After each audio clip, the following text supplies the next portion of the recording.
Ito po si Air Baggy Coco, jogger stroller po. Fit for newborn until 3 years old. Depende pa rin po sa laki ng baby, sa timbang ni baby. Kung kakayanin po ng 4 to 5 years old. Kasi malapad naman po siya. Okay? So, full canopy po ito. And then, yun nga po, yung higa. Okay? So, may stopper po din siya dito sa handle. Okay? So, ito po yung pinaka-full details niya. Already washed na po ito. Ready to use na. Okay? Malalike the condition po yung canopy po niya. Ayan. Okay, ang ganda ng color niya. Okay. So, merong peekaboo dito sa likod. Ayan. Ayan yung peekaboo niya. Okay. So, pwede siya kahit half fold. Ganyan. Okay. Pwede rin na full fold. Okay. So, yan po yung details niya sa pad. Okay. 5 varnish. Wala pong putol. Yan. Talagang heavy duty po yung lock nito. Okay. Yan. Wala po siyang putol. Okay. Okay. So, sa front handle, ayan. Okay din po yung front handle niya. May pad po yung kasama. Footrest, tapakan. Okay na okay po siya. Gulong. Halos bago yung gulong. Ayan. Kita-kita naman. Napakadaming lining. Hindi siya pudpod. Easy to maneuver. Nag-swivel. So, body frame yan. Pwede po sa maselan. Okay. Halos wala talaga. Wala akong makita scratch. Ayan. May minimal sa pangarap. Kung may minimal lang siya, hindi siya visible. Ayan. Halos wala. Okay. So, gulong sa side, okay po siya. Okay.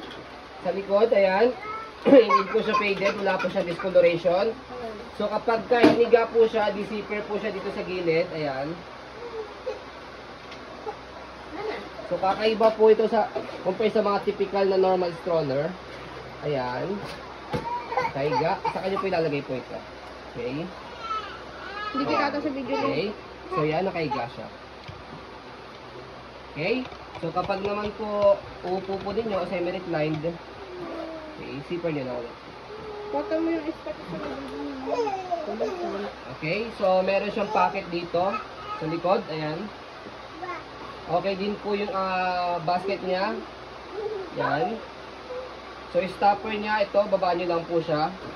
So, na-stand din yan mamaya kapag po pinold natin. Kaya meron siyang ganito. Okay.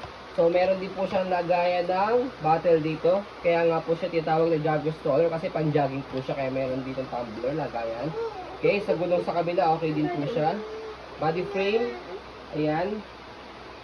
Okay. So, sa handle, ayan po yung details ng handle niya. Okay. So, sinamahan na namin ng 2 pieces spray hook, bag hook. Okay, ito di-clip. Yan, ito naman, hook. Okay, pero pwede rin po itong sabitan. Okay. So, ang kinagandahan po dito, meron siyang stopper. Ayan, may stopper sa handle ito. Okay. Yan. So, yan, ito may stopper. Okay. Bukod sa may stopper sa baba, may stopper din dito sa handle. Okay, kahit hindi nyo natapakan tong baba, yan, pag in-stop, pwede naman to sa kanila. Okay, para siyang bike. Okay, so kapag pinold naman po siya, make it sure na nakaupo dapat po itong pad. Okay, and then meron pindutan dito sa handle, sa baba. Press nyo po yan. Pag na-press nyo po yung dalawa na yan, tupiin nyo po pababa. Okay, so yan, and then, meron ditong zip, tawag ito, panlock sa gilid. Ayan, ikot nyo ng ganyan.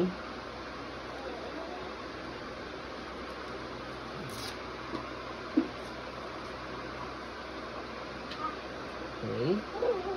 So, kapag naikot nyo ng ganyan yan, sa kabilang side naman, yan. Okay. So, meron din siya. Ito.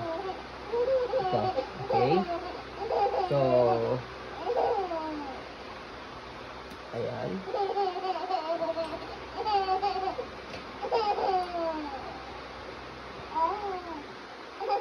Okay. So, yan. After nyan, yung sinasabi kong stand kanina, sa stopper, ito, bababa nyo lang siya. Ayan. Kumbaga, stand din. So, yan, nakatayo. Okay, can stand alone po siya. Okay? So, sa paggamit naman po, sa pag-open, tanggalin nyo lang po ito nilagay nyo rito sa gilid.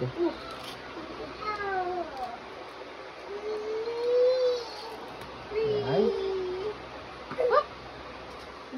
Okay, after nyan, bukan nyo lang po siya. Okay? So yan, as you can see, very details po kami mag-video.